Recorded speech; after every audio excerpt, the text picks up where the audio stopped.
Good evening po sa inyong lahat at welcome po muli do sa mga first time na magjo-join sa atin.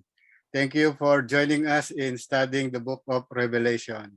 At para naman po do sa mga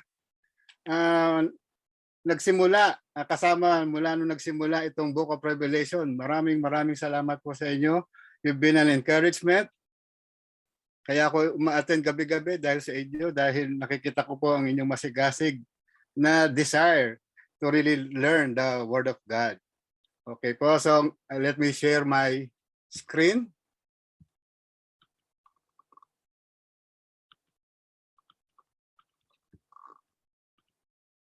Okay. So mulit, good evening po sa inyong lahat. At bago po tayo magsimula, nais ko rin pong encourage kayo na even after nung ating pag-aaral, you stay and join the breakout room. Kasi mas marami po kayong matututunan pag trinasas nyo po itong ating pag-aaralan ngayong gabi. At this evening, we will go to chapter 17 and 18, the fall of Babylon, the mystery of the great prostitute and the destruction of Babylon. So ang goal po natin ngayong gabi, ma-identify natin or titingnan po natin kung anong mangyayari sa Babylon. At sino ba itong great prostitute? At sabi rito, yung destruction of Babylon is also a mystery. As a review, yung pinag-uusapan po kasi natin dito sa Book of Revelation, yung 7-year tribulation na hinula ni Daniel. Ang sabi niya, in the future, yung last 7 years before the second coming of the Lord Jesus Christ, ito yung the Great Tribulation kung saan ang ating Panginoon will judge the world. At dito po sa 7-year tribulation, nahati po sa dalawa, na tig 3.5 years. Yung first 3.5 years from chapter 6 to chapter 13, doon po natin nakita yung paghusga o yung judgment ni God doon sa 7 seals and 7 trumpets. Nung nakaraang linggo, Wednesday, si Robert, tinalakay niya po yung 7 balls. Yung po ay nagsimula yung sa second part, as the start of the next 3.5 years, the 7 balls, from chapter 15 to chapter 19. Ngayon, nabanggit din po ni Doc John nung siya ay nagsalita sa atin o nagturo sa atin, within the 7 years, no, dun sa mga chapters na pinag-aralan natin, may mga intervals na nangyayari. Ngayon, itong chapter 17 and 18, hindi po siya interval, kundi dinidescribe kung anong mangyayari sa kabuuan ng 7 taon kung saan namumuno yung Antichrist. So ngayon titignan natin kung ano yung mangyayari sa Babylon at sino yung the great prostitute. So tignan po natin sa chapter 17, 1 to 6. So sundan nyo po ako. Hopefully nakikita nyo po, lalo-lalo na yung mga cellphone ang gamit. Sabi dito, the one of the 7 angels who had the 7 balls came and spoke with me, saying, come here, I will show you the judgment of the great harlot who sits on many waters, with whom the kings of the earth committed acts of immorality, and those who dwell on the earth were made drunk with the wine of her immorality. And he carried me away in the spirit into a wilderness, and I saw a woman sitting on a scarlet beast, full of blasphemous names, having 7 heads and 10 horns. The woman was clothed in purple and scarlet, and adorned with gold and precious stones and pearls, having in her hand a gold cup full of abominations and of the unclean things of her immorality. Verse 5, and on her forehead a name was written, a mystery, Babylon the Great, the mother of harlots and of the abomination of the earth. And I saw the woman drunk with the blood of the saints and with the blood of the witnesses of Jesus. When I saw her, I wondered greatly. Sabi po rito sa verse 5, no, a mystery. Ano yung mystery? Itong title na ibinigay sa Babylon, the mother of harlots and of the abomination of the earth. Sa New Testament, pag sinabing nabanggit yung salitang mystery, ibig sabihin hidden truth. So nakakubli yung katotohanan. Para maunawaan po natin, kailangan natin ng spiritual na katalinuhan at pag-unawa. Dito, sa talata, ang mystery ay ang Babylon.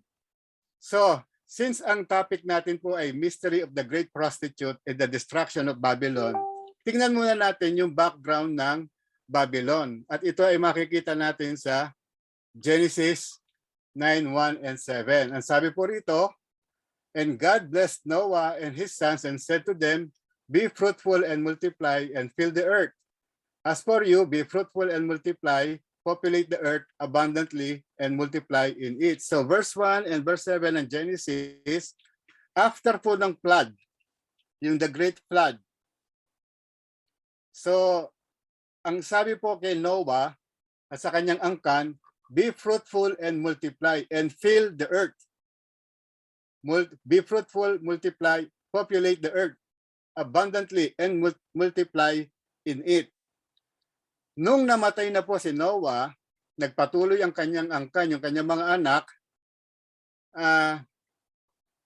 tignan po natin ang nangyari. Ang Panginoon po nakipagkasundo, yung covenant. Nagkaroon po siya ng covenant kay Noah at sa kanyang mga anak na hindi na niya gugunawin ang mundo sa pamamagitan ng baha. At ang sabi niya kay Noah at sa kanyang mga anak, be fruitful and multiply. Ngayon, ano ang nangyari? Sabi niya dito, yung sabi 11, I establish my covenant with you, and all flesh shall never again be cut off by the water of the flood, neither shall there again be a flood to destroy on the earth. So, ano ang nangyari? Sa Genesis 11:1-4, sabi dito, now the whole earth used the same language and the same words. It came about as they journeyed east that they found a plain in the land of Shinar and settled there. And they said to one another, come, let us make bricks and burn them thoroughly. And they used brick for stone and they used tar for mortar. They said, come, let us build for ourselves a city and a tower whose top will reach into heaven, and let us make for ourselves a name. Otherwise, we will be scattered abroad over the face of the whole earth. In verse 3, sabi nila, come, let us make bricks and burn them thoroughly. And they use brick for stone and they use tar for mortar. Ano pong ibig sabihin? Tibayin natin yung ating i-build. Lagyan natin ng tar. Para sa ganoon, hindi tayo pasukan ng tubig. Dito makikita natin na walang ng tiwala ang mga tao sa Diyos. Ang sabi niya ng Diyos sa kanila, yung kanyang covenant, I will never destroy the world through a flood. Here, ang ginagawa nilang tower, sinisiguro nila na hindi papasukin ng tubig. So ibig sabihin, on their own, they want to secure themselves. And sabi rito, let's us make for ourselves a name. Otherwise, we will be scattered. Talaga naman ang pumanigad, mag-scatter. Pero sila gusto nilang magkaisa. So the city of Babylon was founded by Nimrod. Makikita po niyo 'yon sa chapter 10, no? Yung kung nakikita niyo po ito, yung Babel sa Hebrew ang ibig sabihin the gate of God. Ngayon, sa ginawa po nitong mga taong ito na pinamumunuan ni Nimrod, sila po ay nagtangkang abutin ang Diyos sa pamamagitan ng kanilang sariling pamamaraan. Ito po ay maliwanag na nag-form sila ng religion. Kasi hindi po ba ang religion, ang ibig sabihin, man's attempt to reach God. Our effort, our attempt to reach God. So instead of spreading throughout the world, nagsama-sama po sila at nag-build sila ng tower. Ito po yung sumisimbolo sa man-made greatness so that we will have a name of ourselves. So anong ginawa ni God sa kanila? Ang ginawa ni God, sabi rito, let us go down and there confuse their language so that they will not understand one another's speech. So the Lord scattered them abroad from there over the face of the whole earth, and they stopped building the city. Therefore, its name was called Babel. Nakalagay, confusion. Kasi kinonfuse sila ni God. Therefore, its name was called Babel because there's the Lord confused the language of the whole earth, and from there, the Lord scattered them abroad over the face of the whole earth. So makita po natin dito, God is against man's effort to reach Him because God made already a way. God has a way. Ano po? Dito, makikita natin yung tatlong katangian ng isang false religion. Ang una, yung kanilang pagtanggi sa pangako ng Diyos o yung kanilang rejection sa promise ni God. Ano po yun? That He will no longer judge the earth with flood. So makikita po natin dito yung faithlessness.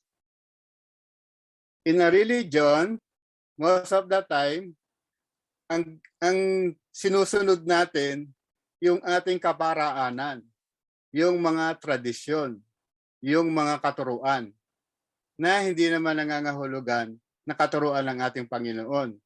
Na instead na magtiwala sa pangako ng Diyos, nagtitiwala sa kanilang sariling kakayanan. Pangalawa, yung kanilang hayagang rebellion sa utos ng Diyos to scatter, be fruitful and multiply. So makikita natin dito yung disobedience.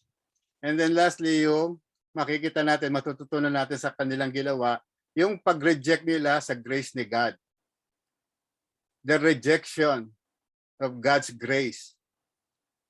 Sabi po sa Ephesians 2:8 and 9, for by grace you have been saved through faith, not of yourselves. It is the gift of God, not as a result of works. Dito, by constructing the tower, thinking that they will reach God. No? So we can see na if I do this, if I follow this, no, if I will serve, if I will just have a longer prayer time or reading God's word, so mag-stick ka doon, that's legalism. Hindi siya by grace.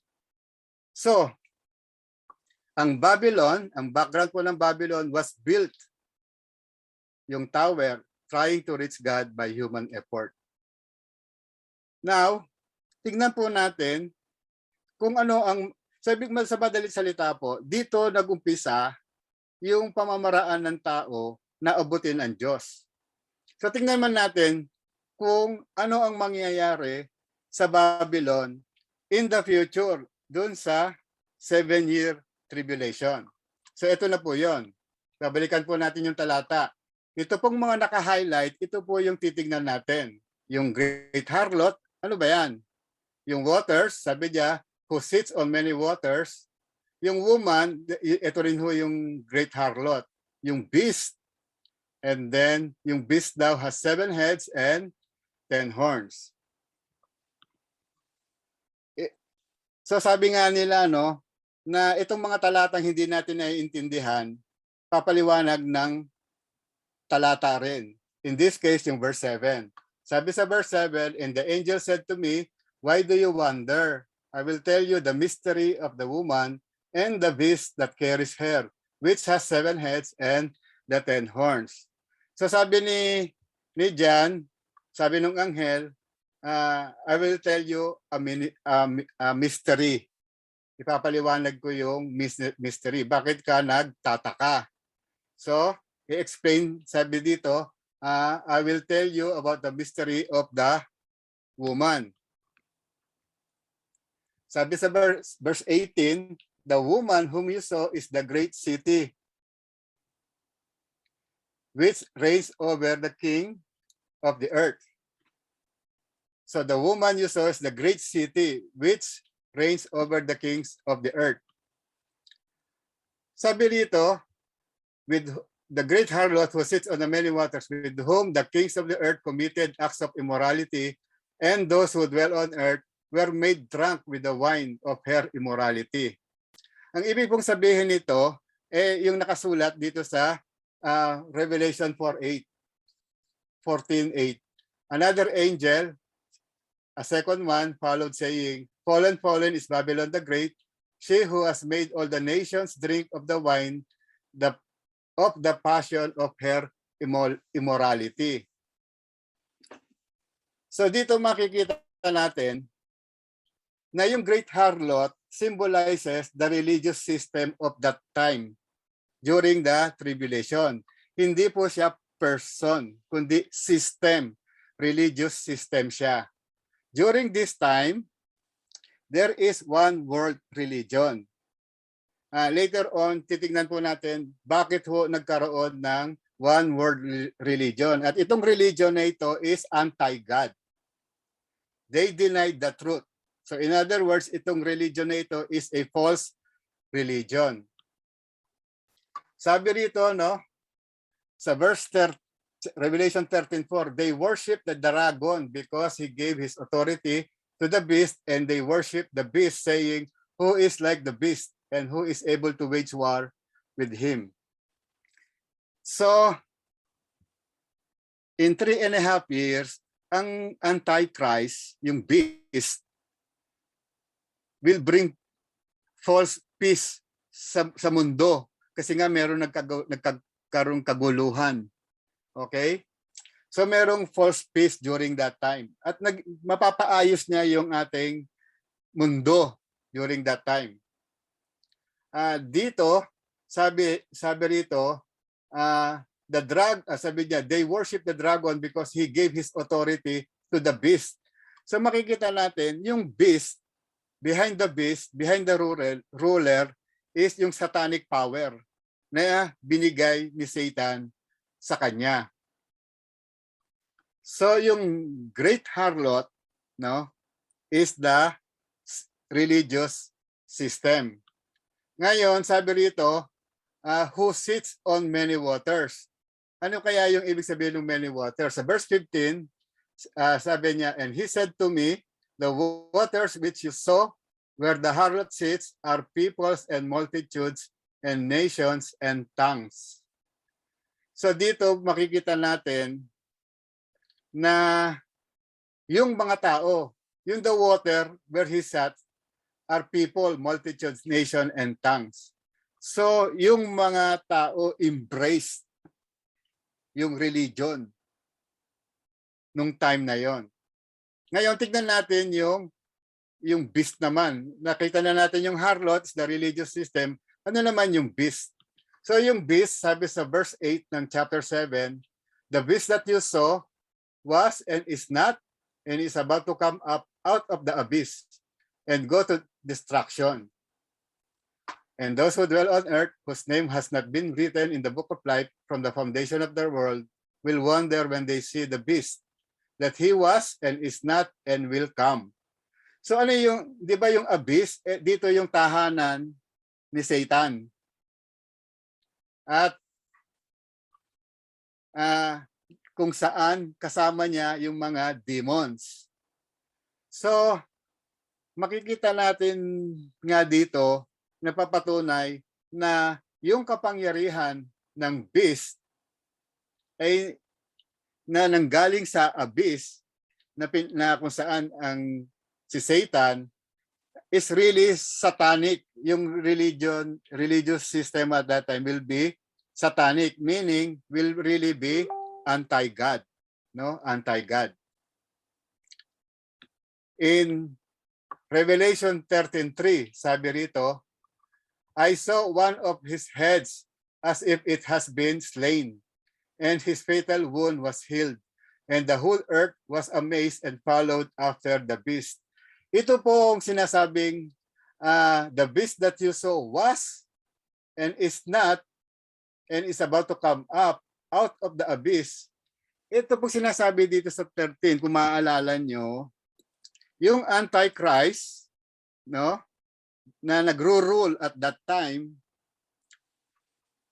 magkakaroon ng isang sugat na gagaling. At yung kanyang paggaling ay magiging himala. Yung iba ang sabi, itong Antichrist na ito, mamamatay towards the middle of the 7 years. Mamamatay. And then bubuhayin siya ni Satan. Ni Satan, bubuhayin. Kaya lang ang tanong, may ganun bang kapangyarihan si Satan to bring life, to give life? So, may ibang mga scholar na naniniwala, hindi namatay, kundi nagkaroon lang ng isang klaseng isang uri ng sugat. Hindi naman siguro galos lang yon, no? Yung ibig sabihin, yung sugat na yon na maari niyang ikamamatay. Pero siya ay himalang gumaling, yung sudden. Kaya he was the ruler at that time. Kaya lang siya ay yung isnat, muntik na siyang mamatay. But about to come out. Dahil pinagaling siya sa kapangyarihan ni Satan, no? Mas lalong bumilib ang mga tao sa kanya during this time because of that miracle. So the beast refers to the word ruler, the Antichrist. He will be the object of worship. So dahil gumaling siya dito sa part na ito, he will now ask all people to worship him. No? He will ask all people to worship him. Okay? So yun yung beast. So yung harlot is a system, religious system. Yung beast is the Antichrist. So tingnan naman ho natin yung 7 heads. Sabi po sa verses 9 and 10, the same chapter, no, 17, the 7 heads are 7 mountains on which the woman sits, and they are 7 kings. 5 have fallen, 1 is, the other has not yet come. And when he comes, he must remain a little while. Tignan muna natin itong 7 mountains. 7 heads are 7 mountains. Yung pong 7 mountains, sa ibang translation, 7 hills. Marami pong mga manunulat, ancient writers, na nung sila ay nag-come up ng commentaries on the Book of Revelation. Ito po yung mga matagal ng mga commentaries on the Book of Revelation. Identified the 7 mountains or 7 hills as Rome. Kasi ang Rome is described as the city of 7 hills. No? Parang New York, the city that never sleeps. Bacolod, the city of smiles. Quezon City, sabi ni Herman Moreno, city of stars. Hindi niyo po na itatanong, dati po kami nakatira sa Quezon City. Yun lang ho. So while Rome is referred to as having 7 hills or 7 mountains, different writers do not necessarily name the same 7 mountains. Kung pag-aaralan niyo po closely, no? Sabi dito, they are 7 kings, hindi mountains. So, hindi po tinutukoy yung Rome. Hindi po yung mga 7 hills sa Rome, kundi sabi rito, 7 kings, 5 have fallen, 1 is, the other has not yet come. So, si John, nung sinusulat niya ito, sinusulat niya during his time, yung kanyang perspective. During that time, there is one, sabi niya, 1 is, which is Rome, the Roman Empire. Pero yung mga nakalipas na ay mga dating hari na naghari, no? So sabi niya, they have fallen. Makikita po natin mamaya, no? Sabi rito, 7 kings, 5 have fallen, 1 is, and the other has not yet come. Ano po yun? Ito, yung 5 have fallen, yung ibig sabihin, they rose and they were defeated or nawala na. They're gone. So Egypt, Assyria, Babylon, Medo-Persia, and Greece. Yung 1 is yung Rome at that time. No? Ang namamahala at that time during John's time, yung the Roman Empire. And one that will arise in the future. Kasi nga ho, ang pinag-aaralan natin, yung Revelation, yung tribulation. So during tribulation, that ruler will arise in the future. Sabi dito sa verse 11, sabi pa dito, and when he comes, he must remember dito, the beast which was and is not is himself also the 8th and is one of the 7, and he goes to destruction. So the 8th king is the Antichrist. Gaya po ng sinabi natin kanina, no? Yung who was and who is not, yun po yung nangyari. Yung pangpito, yung beast, dahil nga nagkaroon siya ng matinding sugat, muntik nang mamatay, pero gumaling. So yung pangpito na namatay, siya rin yung nabuhay o gumaling, nagkahimala, siya rin yung he himself is the 8th. Is one of the 7. I hope nakakasunod po kayo. Paki-thumbs up po. And he goes to destruction. So, yung Antichrist will go to destruction. Tingnan naman natin yung 10 horns. The 10 horns, verse 12, which you saw are 10 kings who have not yet received a kingdom, but they received authority as kings with the beast for 1 hour.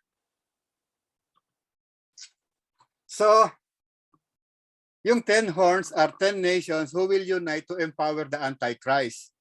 Sabi rito, turning, they give their power and authority to the beast. Ibibigay po sa kanya, yung sa beast, yung buong authority na mamuno, mag-rule during the tribulation period. So, kung isa-summarize po natin, yung Babylon, the great city, kung saan namumuno sa buong mundo, yung Antichrist. Ngayon, yung harlot is the religious system. So during that time, habang naghahari itong Antichrist, yung false religion na pinamumunuan niya na mag-i-exist at that time, that many will be deceived. No, many will be deceived. Ngayon, yung identification ng actual city, yung Babylon, hindi naman ho maliwanag na tinutukoy kung alin yun. Pero hindi na ho ang mahalaga. Ang mahalaga ho, yung city na mamumuno. Kasi po ang larawan nito, hindi ba tayo dito sa Pilipinas, no? So may United States. So may mga malalaking bansa na mga makapangyarihan. Parang ganun po. Merong isang bansa na may mag-rule na magiging makapangyarihan. So, yung religious system na yon, yung harlot, will be destroyed. So, dito sa chapter 17, ang madi-destroy is yung religion. Mapapatunayan na mali yung Antichrist. So, ngayon pupunta po tayo sa chapter 18. At ito po ay in 1 minute. Kasi 1 minute na lang po. Actually, walang 1 minute. Hopefully, hindi ako mabilis. Kung mabilis man, may hinahabol lang ho. Okay, chapter 18. kung ang Babylon symbolizes the religious system, yung chapter 18 ho, makikita ho natin dito sa chapter 18, yung political side and economic side ng Babylon. Sabi dito sa verse 2, fallen, fallen is Babylon the Great. No, fallen, fallen is Babylon the Great. Sabi dito, she has become a dwelling place of demons and a prison of every unclean spirit, a prison of every unclean and hateful bird. Ano po ang ibig sabihin nito? During that time, magkakaroon pa rin ho ng prosperity. Kaya lang, sabi dito, all the nations, the kings, the merchants of the earth. So ibig sabihin, sasagana yung mga bansa dahil sa kanyang pamumuno, maniniwala sa kanyang mga economic policy. So, yung mga mayayaman, ayan, no? Lalong yayaman. Dahil ang religion is a false religion, yung false religion parang siyang droga that drives men to madness. So, ibig sabihin, kapag ang isang bansa ay masagana, ito rin ang nagiging daan para lumayo ang mga tao sa Diyos. Kasi mas magiging materialistic ang magiging pamumuhay nila. Kaya sabi dito, fallen, fallen is Babylon. So in other words, yung economy o yung mga pagiging materialistic ng mga tao during that time and even that country na sagana, no, na talagang in-embrace din ng mga tao kasi all the nations, the kings and all the merchants, no, sila po ay yumaman pero they are doomed to destruction. Ngayon dito po sa verse 4 to 8, sabi rito, come out of her. Sabi dito, I heard another voice from heaven saying, come out of her. Sino po ito? My people. The followers, yung mga tao ng Diyos. No? Dito makikita natin, bago ibuhos ng Diyos yung kanyang judgment sa Babylon, sabi niya, kayong mga mananampalataya, umalis na kayo dyan. Gaya po ng ginawa niya sa Old Testament. No? Bago niya parusahan yung city, pinaalis niya muna yung kanyang mga tao, the people of God. In the same manner, during this time, winarningan niya yung mga believers to live. So, ito makikita po natin, mangyayari po ito doon sa second half ng 7 years. Right after i-declare ni Antichrist na to worship him. Dito po sa bowls. Di ba sa pinaliwanag po ni kapatid na Robert na palala ng palala at pahirap ng pahirap yung judgment. So during this time, dito rin makikita natin yung nangyari sa Revelation 15 kung saan yung 144,000 na ginader. No? So, ginader sila at yung nangaral ng mabuting balita. At during that time, marami pong mga nakakilala sa Panginoon.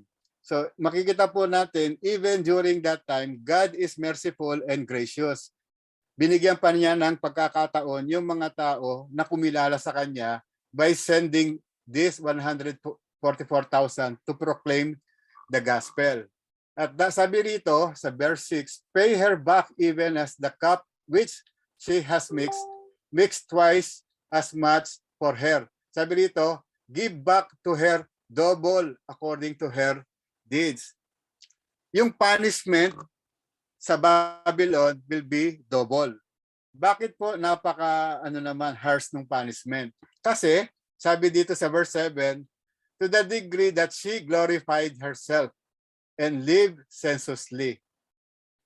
So talagang sa kabila ng mga dumarating na judgment, parang nais pa niyang magbigay ng luwalhati sa kanyang sarili. Kaya rito, for this reason, in one day, her plagues will come, and pestilence and mourning and famine, and she will be burned up with fire. For the Lord God who judges her is strong. Sabi dito sa verses 9 and 10, the kings of the earth who committed acts of immorality and lived senselessly with her will weep and lament over her when they see the smoke of her burning, standing at a distance because of the fear of her torment, saying, woe, woe, great city Babylon, the strong city, for in 1 hour your judgment has come. Ano pong ibig sabihin nito?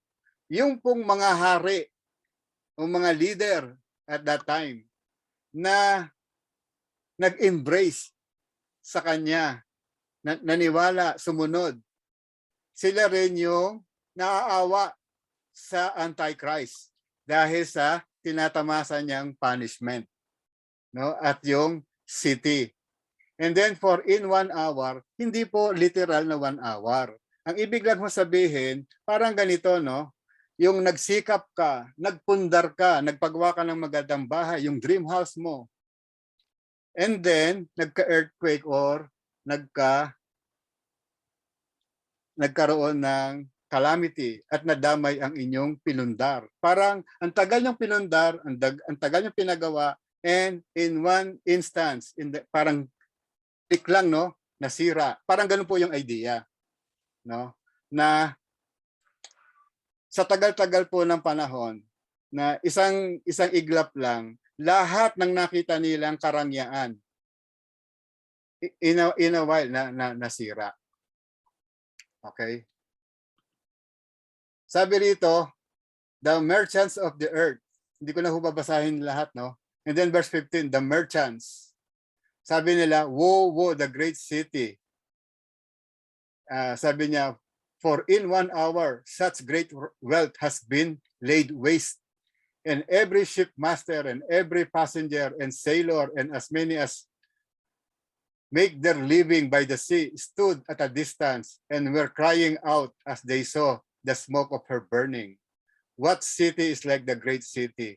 So, sabi rito, no, woe, woe, the great city. So talaga hong nalulungkot sila, naaawa sila sa pag-burn, paggunaw o pag-destroy ng city na yon.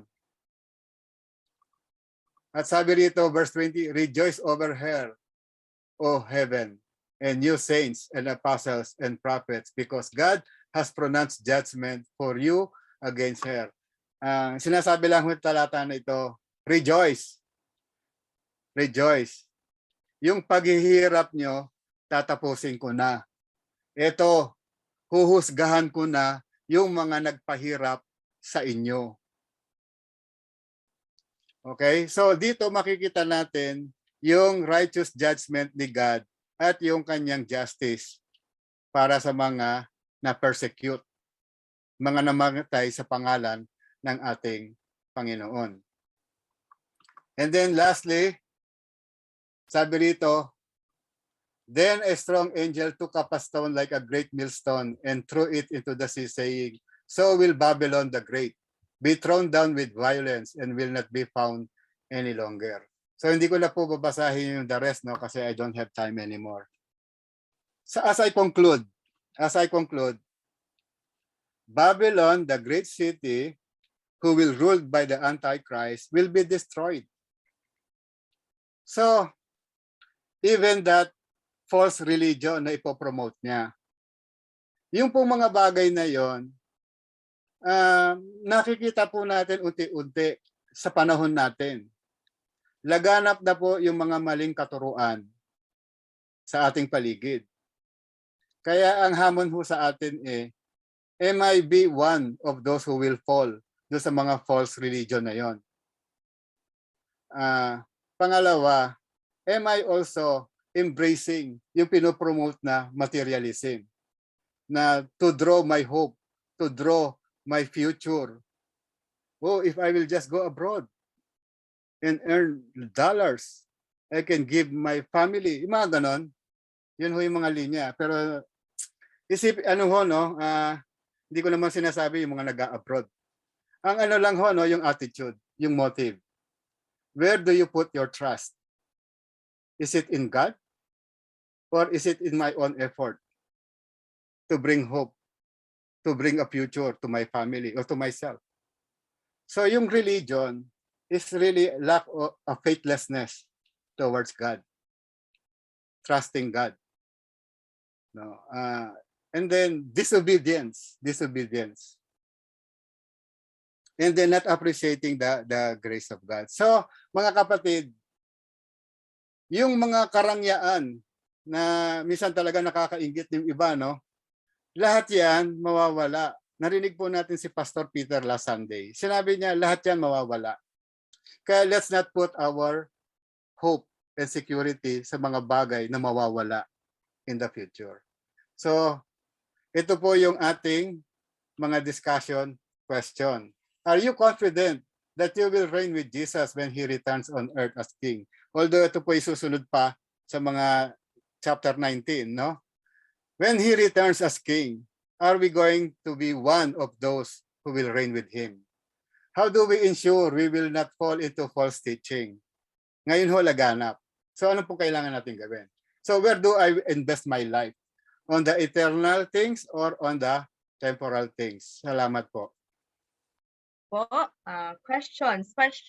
Ito na po, unang-una. By Galaxy Tab A. Po ba may promise si God na di na niya gugunawin muli ang mundo? But May follow-up question po ba yun? music at Mundora na rin. Prinoses ko rin po bago basahin.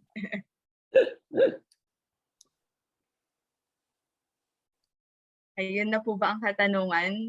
May say po ba ang ating COS? Good. Bali, Okay. hindi niya yung sabi ni God, hindi niya nagugunawin ng mundo. Yes po. Ng baha. Mm. Hindi niya sinabi na hindi niya nagugunawin muli. Kundi hindi niya nagugunawin sa pamamagitan ng baha. Yeah. Di ba may nagturo sa atin before? Ang sabi niya, this time by fire. Yeah. I agree with Kuya Art. Yung destruction by water, yung una. Ngayon, destruction by fire na. Okay po. Okay na po. Yun na po yung answer natin. No? Mukhang nabanggit rin po kanina yan sa ating discussion. Sige po. Next question po tayo. So once again, sa ating sa gantong tanong, medyo common po ito. Pero ayan, lahat po ba tayo ay makakaranas ng paghihirap habang tayo ay nabubuhay sa mundong ito? At ang paghihirap po ba na ating pinagdadaanan ay bahagi ng pagkatawag sa atin ng Diyos? Kay Sir Ian po. Sige po.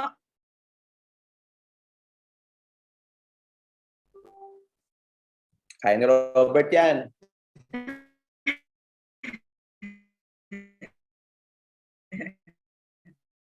Brother Robert. Okay, 4:17. Kung sino po yung may Bible dyan, basahin po natin. Okay. Pwede pong makita sa screen o basahin ko na lang. 1 Thessalonians. Ayan, si Kuya Art. Ano? 1 Thessalonians 1 5:17. Thessalonians 4:17. Oo. Yung pinaka-team po roon is yung mga namatay, unang bubuhayin, plus tayo na mga naging tapat, ay kukunin niya, imimit niya sa air. Tama po ba? So, Basahin ko? opo, sige po, para mas maliwanagan sila. Okay, 1 Thessalonians 4:17. Opo. Then we who are alive and remain shall be caught up together with them in the clouds Opo. to meet the Lord in the air. Opo. And thus we shall always be with the Lord. Okay. Verse 18, therefore, comfort one another with these words. Okay. So, with regards to the question, lahat po ba makakaranas? Going back din dun sa lesson na pinag-aralan natin last week, ang makakaranas lang po yung mga nagpatatak ng mark of the beast. Sila yung makakaranas. Pagdating naman sa atin, hindi na tayo makakaranas noon kasi secured and protected na tayo ni God. Ang makakaranas lamang ay yung mga hindi sumunod. Yung dun sa mga tinatawag na nagpatuloy sa kanilang pagiging matigas. Okay po? Okay po. So, add ko lang din po, no, parang ang question din po is, parang, part daw po ba yung paghihirap natin dito sa mundo ang pagkatawag sa atin ng Diyos? Yeah, so si Robert was answering it in light of the book of Revelation. Opo. Tama nga na many biblical scholars believe in the concept of rapture, kung saan yung church would be removed so that we will not go through the great tribulation. Hindi sa entire tribulation, kasi di ba we divide the tribulation period into two parts, na yung first 3.5 years and the next 3.5 years. Pero thank you, Ian, dito sa tanong na ito. Although, Ian, recent ka lang ba naka-attend? Kasi I distinctly recall na napag-usapan to sa isang session natin about what is the meaning of suffering in our lives. No? We discussed that last time, and I think my answer was there are several reasons why we go through suffering. There are several reasons why we go through suffering. Sabi ko, we live in a fallen world. Kasi nga, when sin entered this world, so disease, illness, famine, earthquakes, lahat yan are signs of our fallen world. So, nagdadagdag talaga ito sa paghihirap sa atin. Secondly, kasama na rin doon yung sinful nature ng tao, maraming sakim, magnanakaw, mamamatay tao, all of which makes our life in here on earth not perfectly at peace. Diba? Second reason why we suffer, because of our own sinfulness. Diba? Halimbawa, nagka-lung cancer tayo dahil sigarilyo tayo ng sigarilyo, diba? Or umiinom tayo ng alak kaya nasira yung atay natin. That's also one reason why there's suffering in this world. Pero ang ganda nung tanong mo, ang ganda nung konsepto mo about suffering, na ito ang pagtawag sa atin ng Panginoon. I think that's one of the most important reason why only Christianity can explain suffering. If you look at all religious beliefs, no, Hinduism at saka you're suffering now because of your sins in your previous life. Di ba yun yung karma? Parang, ang unfair naman yun. Nag-go through ako, parang ipis ako pinanganak ngayon dahil sobrang masama ugali ko the other life. Di ba? Parang gano'n. So there's no fairness when we look at that. Islam, ang turo sa atin, it's really just a punishment of Allah, no, what we're suffering in. And in those who do not believe in God, mga atheists, they will say, ganyan talaga. I mean, if there is no God, then we really are just organisms na going through life and death, no? So it doesn't explain why you feel pain when you lose your most loved one, di ba? So only Christianity truly, fully, wholly explains suffering. And for us Christians, ito po yung pinakamagandang rason why God allows us to suffer as Christians. I think I said this one time na, kailan ba kayo pinaka nagdadasal sa Panginoon, yung talagang gusto niya siyang makausap, makapiling, mayakap, makasama. Yan ay pag may pinagdadaanan tayong malaking suffering in life, di ba? Pag may sakit tayo, pag may sakit ang mahal natin, pag talagang kulang na kulang tayo sa pera, diyan tayo kumakapit sa Panginoon. So, tama ka. Isa sa pinakamagandang dahilan para sa isang Kristiyano kung ba tayo nakakaranas ng paghihirap ay ito ang pagtawag sa atin ng Diyos. No, sabi nga sa James chapter 1, no, verse 2, consider it joy, mga kapatid ko, Mhm. pagka punong-puno kayo ng trials. Dahil ito ay ang nagtetest ng inyong pananampalataya sa Panginoon. At itong testing na to produces perseverance. And perseverance finishes its work, making you perfect and complete, lacking nothing. So yan po ang napakagandang rason kaya tayo mga Kristiyano, kahit suffering ang buhay, may ngiti pa rin sa ating mga labi. Kasi alam natin, lahat ito ay inalaw ng Diyos for a reason. Hindi man natin naintindihan ngayon, balang araw, pag nakita na natin si Jesus, pwede natin siyang tanongin. All right. Thank you, Doc Jun, for that answer. Anything to add pa po, Brother Art, Brother Robert? Ano? Okay na po. Sige po, move po tayo kay Sir Don. Wala, nadagdagan. Ito po, kay Fasi Beminda po. Ayan. How do we inspire or lead our young people to invest in things of eternal value? Po. Anyone? Ang hirap nun ah. How do we inspire? Ano po ito isa po ito na malapit sa puso ko ngayong taon na to. Sa totoo lang po, nasabi ko na ito kala pastor, sa asawa ko na, Mama, parang gusto ko magsulat ng libro at ang gusto kong isulat na libro is How to Love God. Kasi di ba nakalagay sa atin, there's only 1 or 2 commandments and in that commandment, nandun na lahat ng commandments sa Bible.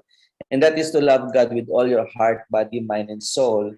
And if you can do that, then you can love others as you love yourself. Or sabi ni Jesus, as I have loved you. Kaya ko po gustong-gusto ko po yang gawin, isulat kasi nga sa tingin ko po the best way that we can ask or lead our children to invest things of eternal value is if they fall in love with Jesus. Yun po sa akin ang pinaka magandang paraan para talagang they will treasure things eternal. No, if they do not love Jesus, then hindi po nila makikita yung beauty ng eternal things.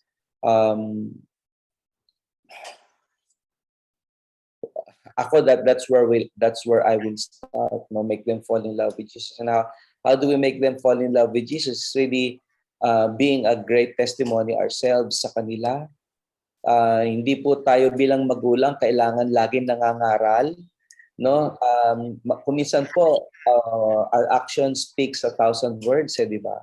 Pag nakikita po nila kung paano natin hinahanap si God every day, reading our Bible, showing them that our quiet time is important and we feel so much joy. Hindi yung pagkatapos mo ng quiet time, paglabas mo ng kwarto, ang sungit-sungit mo sa mga anak mo, di ba? Parang, ano yan? Anong klaseng quiet time? Di ba? Parang, you know that? So, you show them how much you enjoy being with Jesus. And every time you're blessed, you point them to Jesus. Every time you have a problem, you bring them to Jesus. And when kung ganun po yung nakikita nila sa atin, then maybe we can inspire them. In the end po, it's still the Holy Spirit who's going to work. But they're going to use your life testimony for this. Yun po yung sa akin. Ako, Robert, sa akin naman po same din kay Doc, no? Nakapaloob sa atin yung core values na love. Yung love na acronym, may meaning po siya, love God and love others, which is diniscuss na nga po ni Doc din yung pinaka-commandment ni God sa atin. And obey God's word and all authorities. Obey God's word, yung salita niya. Ano ba yung binabasa natin? Yung Biblia, yung scripture. We have to apply it. Hindi lang natin basta binabasa siya. kailangan natin apply. And then, we have to submit sa ating mga authorities. Sino ba yung authorities? Pag sa church, syempre, si pastor, the group leaders, mga ministry heads, and even yung mga simpleng tao, yung guard, yung kung sino-sino ang mga itinalaga dyan, kasi meron silang purpose.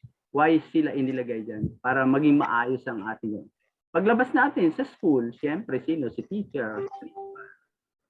Pagpasok natin sa workplace, sino? Supervisor, manager, so on and so forth. Yung guard. Actually, pagpasok mo pala sa premises ng workplace nyo, kailangan nakasuot ka na ng uniform mo, nakapin na yung ID mo. It shows na nakikita sa atin yung salitang anak tayo ng Diyos. Isa tayo sa sumusunod. And then, engage the family. Actually, karamihan sa mga family na hindi naiintindihan yung ginagawa natin kasi hindi involved yung family natin. It might be yung wife natin or vice versa. It might be yung husband natin. So, hindi nila maintindihan ano bang pinaggagawa nito, maabot ng 2 oras, 3 oras, nasa D-group o kaya nasa church.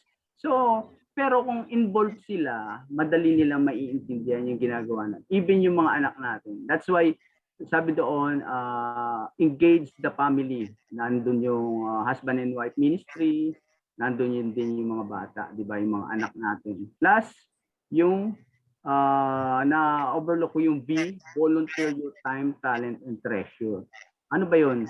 So, we have to give our time, talent, treasure for the Lord, for His ministry. Kasi siya yung He is the one who give us yung blessing na mga gifts na binigay niya sa atin. Marapat lamang na ibalik din natin sa kanya. So yun po. Yun. Brother Art, anything to add po? Siguro sa mga yung mga magulang na maliliit pa yung mga anak. Yung sinasabi ni Doc John na yung testimony niyo, yung lifestyle.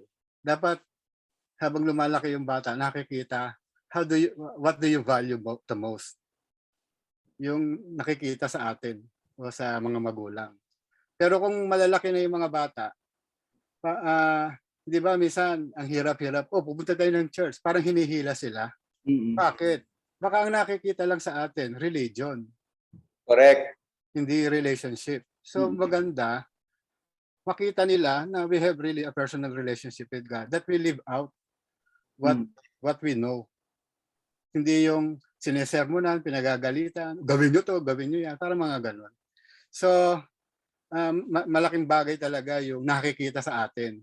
That's how we cultivate focusing on the eternal things. And then, naalala nyo, sabi ni Pastor Peter, where your treasure is, there will be your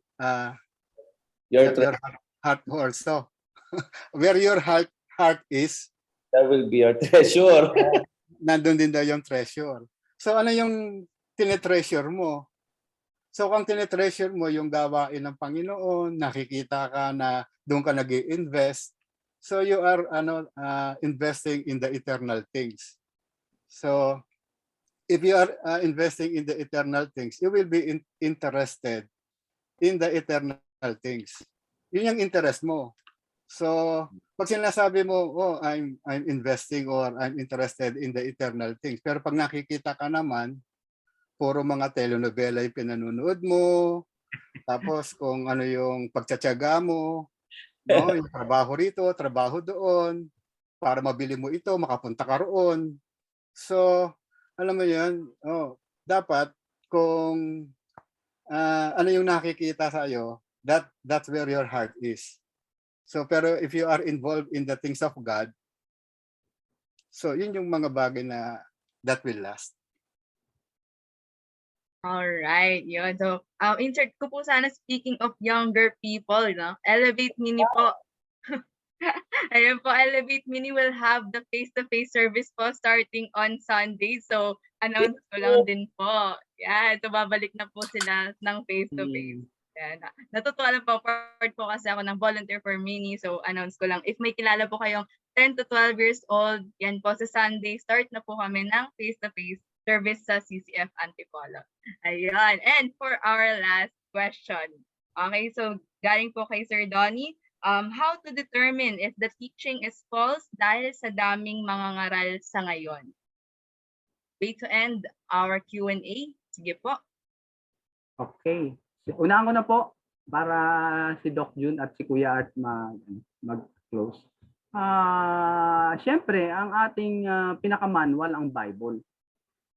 Pag wala po sa Bible, it means hindi po natin siya pwedeng maging tinatawag na basis. Kasi the scripture, siya yung pinaka ano natin sa faith and conduct natin. Okay po ba? Sundan ko na. Yung example ng mga FBI, masyadong biblical to. Sabi ng mga FBI, para daw malaman nila yung fake dollar bill, pinag-aaralan nila yung tunay na dollar.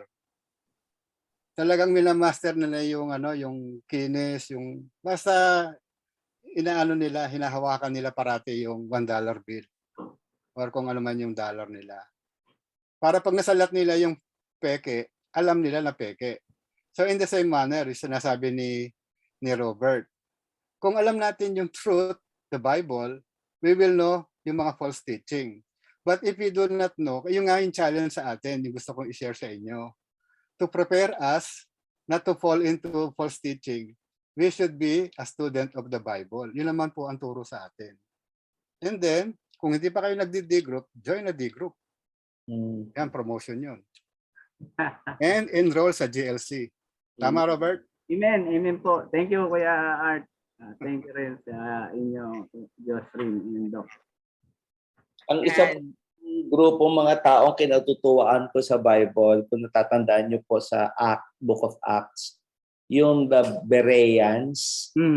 Bereans. Kasi hindi po sila natutuwa lang makinig kay Paul. Pag nadinig nila kay Paul, bumabalik sila sa Bible, chine-check nila, tama ba itong pinagsasasabi nitong preacher na to? And sabi nga, let us be like the Bereans. So, tama po lahat yung sinabi nila Kuya Art sa ni Robert. If there is any teaching that is not in the Bible, then that's something that you have to question. So therefore, to be able to know kung tama ang preaching or not, then you should know the Bible. Number 1. Number 2, do you trust the Bible? Kaya po ang ina-attacking ngayon sa ating mga Christians is the Bible. Na hindi daw to inerrant, hindi daw to perfect, may mga mali daw dito, hindi daw to totoo, hindi daw tama yung pagpili ng mga libro. Kaya po sobrang gusto nilang sirain ang Bible natin. It's because alam nila na deep in their hearts, they know that it is true. They want to find ways to prove to us that it is false or it is wrong. So, therefore, you have to study your Bible. You have to trust your Bible. You have to seek a church that preaches the Bible. Kung ma-attend po kayo ng church, pero hindi po Bible lang pinipreach, politika yung pinipreach sa inyo, ay lumabas po kayo, hindi po siguro yun. Pag hindi po yung gospel ni Jesus ang tinuturo sa inyo, kailangan po ninyong pag-isipan yan.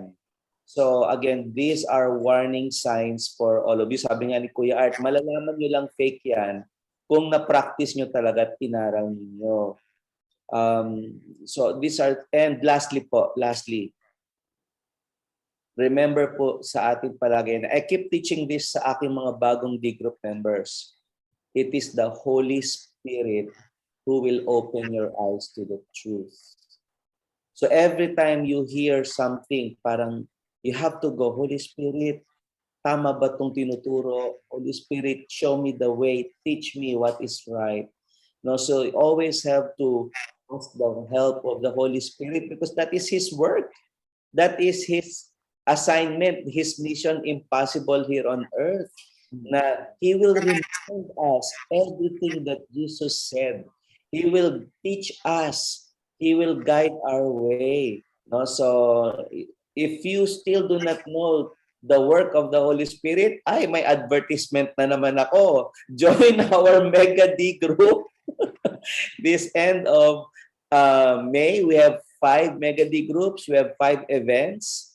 And our topic for the coming last 3 months, it happens once a month, is we are trying to get to know si Holy Spirit.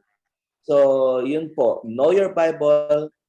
Get a church that is Bible-based. Bible-based church that is preaching the Bible, and then hold everything under the truth of the Bible. And number 4, have the Holy Spirit guide you po. Yun po ang mga importante po nating malaman. All right. Thank you for the promotions. Thank you for the answers, COS, and thank you for the questions din po sa ating mga participants. And that concludes our question and answer for tonight once again. So, thank you so much, everyone. And of course, to conclude us in prayer, Brother Art Adriano. Sige po, tayo ay manalangin. Panginoon, maraming salamat muli sa gabing ito. Salamat po sa bawat isa na naririto for investing their time. They could be somewhere else, but they spent their time with us in studying your word. May you reward us sa time na ito. Nawa, pinagpala mo po ang bawat isa at natulungan kami, Panginoon, sa paghahanda namin sa aming pakikipagkita sa inyo. Dalayan ko po ang bawat isa. Pinapanalangin ko po yung mga kasamahan namin dito na sa kabila po ng mga challenges sa buhay ay naririto sila. We pray that you will comfort them, you will encourage them, you will come alongside with them, Lord, na malampasan nila itong mga bagay na ito. For us, Lord, pray that we will remain faithful to you at salamat po sa victory na meron kami at yung hope that we will see you face to face. In Jesus' name we pray. Amen. Amen.